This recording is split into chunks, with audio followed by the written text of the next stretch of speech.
Hello everyone. Today I'm going to show you how to generate a PDF document of a Darkslide presentation.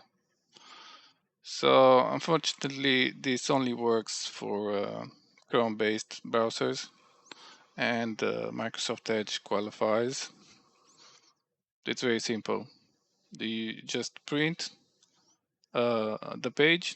However, there's a trick because of styling constraints or whatever. I have only managed to make it work using the expose mode. So the expose mode is this: press ESC, and then you get all the slides here, and then you print Ctrl P, and then you will get a preview soon. Yes, and the preview is exactly what you expect. However, you have to make sure that is using the built-in PDF generator. If you use any other PDF generator, it won't work properly.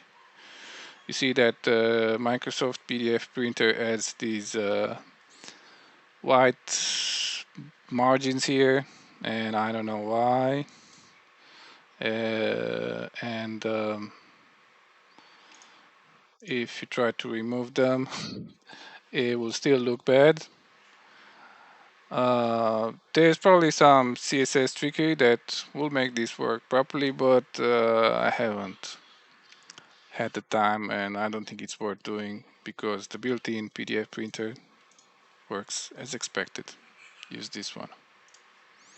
Yep.